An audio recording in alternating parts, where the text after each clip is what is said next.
সাম্প্রতি technology যত উন্নত হচ্ছে লাগাম ছাড়া হয়ে উঠছে সাইবার প্রতারণা।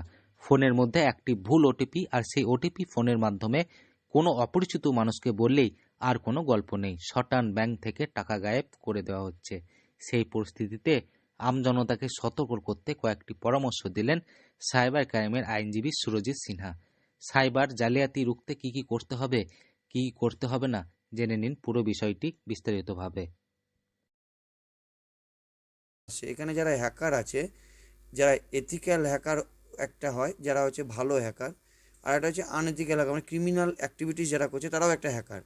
তারা কি করছে না, তাদের পারমিশন ছাড়াই, উইদাউট হ্যাভিং এনি পারমিশন, তাদের পারমিশন ছাড়াই তারা ব্যাংকে তাদের অ্যাকাউন্টে ঢুকছে, ঢুকে তাদের মানিটাকে নিয়ে নাড়াচাড়া করছে। এবং এখানে সে বিভিন্ন রকম সফটওয়্যার অ্যাপস ইউজ করছে ক্রিমিনালরা। সেই সফটওয়্যার অ্যাপসগুলো বিভিন্ন পরিচিত সফটওয়্যার অ্যাপসও হয়ে গেছে, কিছু অপরিচিত এখন বিভিন্ন মানে পন্থা তারা অবলম্বন করছে সফটওয়্যারের মাধ্যমে। এগুলো সম্বন্ধে বিশাল কিছু আইডিয়া দেওয়া যেতে পারে, যারা এই ব্যাপারে জানে না, কিন্তু এইসব আইডিয়া না নিয়েই মানুষ কি করছে, এই মোবাইলগুলো ইউজ করছে। এবং যখন ওটিপি ছাড়াই ব্যাংক থেকে তুলে নেওয়া হচ্ছে পেনশনের টাকা থেকে শুরু করে নিজের ফিক্সড ডিপোজিটের টাকা।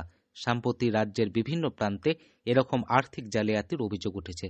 যারা প্রযুক্তিতে অতটা পাকাপোক্ত নন, শুধুমাত্র তাদের যে এরকম আর্থিক জালিয়াতির মুখে পড়তে হচ্ছে সেটা কিন্তু একেবারেই নয়। যারা প্রযুক্তিতে যথেষ্ট স্বাচ্ছন্দ্য তারাও এরকম প্রতারণার শিকার হচ্ছেন। বিশেষজ্ঞরা যেটা জানাচ্ছেন, আধার এনেবেলড পেমেন্ট সিস্টেমকে ব্যবহার করে প্রতারণার জাল বিছিয়েছেন জালিয়াতিরা। তাদের সঙ্গে কমিউনিকেশন করছে, তারা ভিডিও কল হোক বা অডিও কল, বিশেষ করে ভিডিও কলের সময় কি করছে, তারা বিভিন্ন রকম শেয়ারিং করছে, তাদের কমিউনিকেশনটা ওদের সঙ্গে লেনদেনটা শুরু করছে। এবং তার ফলে তারা এই ইল্লিগালি তার মোবাইলের ওপরে অ্যাক্সেস বা তার ল্যাপটপের ওপরে অ্যাক্সেস, এইগুলো তারা করতে পারছে বিভিন্ন সফটওয়্যারের মাধ্যমে। এখানে টিম ভিউয়ার বা অন্যান্য সফটওয়্যার তারা ইউজ করে লিঙ্কে, এখন রিসেন্ট যে ট্রেন্ডটা এসছে, একটা লিঙ্ক পাঠিয়ে দেওয়া হচ্ছে, এবং লিঙ্কটাতে ক্লিক করলেই তখন কি হচ্ছে, তাদের কমিউনিকেশন এবং শেয়ারিং, পেজ শেয়ারিং হচ্ছে, এবং তার মোবাইলে টোটাল পেজটা সে দেখতে পাচ্ছে। এবং যত মেসেজ ঢুকছে, ওটিপি ঢুকছে, সে সেই পেজটা, যে মোবাইলে তার কানেক্টিভিটি হয়ে গেল, সেই মোবাইলের সমস্ত ওটিপিগুলো সে দেখতে পাচ্ছে, এবং সেই ওটিপিগুলো সে পুট করছে। পুট করার পরে সে কী করছে, তার নিজস্ব যে ডিজিটাল ইন্ডিয়ার মাধ্যমে যে নিজস্ব অ্যাকাউন্ট খুলেছে, আধার দিয়ে প্যান দিয়ে যে অ্যাকাউন্ট খুলেছে, সেই অ্যাকাউন্ট খোলার পরে তার যে ডেটাবেস আছে, সেই ডেটাবেসে অ্যাক্সেস শুরু করছে যারা হ্যাকার। ফিঙ্গারপ্রিন্ট ও আধার কার্ডের তথ্য ব্যবহার করে চোখে নিমেষে হাজার হাজার লক্ষ লক্ষ কোটি কোটি টাকা গায়েব করে দিচ্ছে। সেই পরিস্থিতিতে আমজনতাকে সাইবার জালিয়াতির গ্রাস থেকে সুরক্ষিত থাকতে কয়েকটি পরামর্শ দিলেন আইনজীবী। ইমিডিয়েট জিডি এন্ট্রি করে সেটাকে সাইবার ক্রাইম পিএসএ, সেই জিডি করবোরেশন একটা এফআইআর লজ করাতে হবে।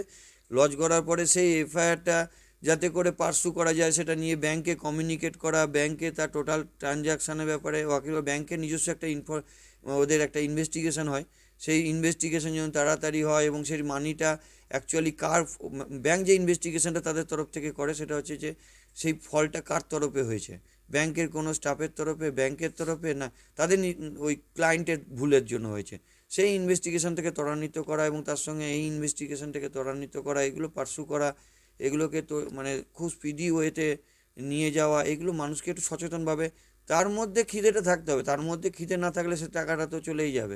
বীরভূম থেকে সৌভিক রায় রিপোর্ট, লোকাল 18 বাংলা।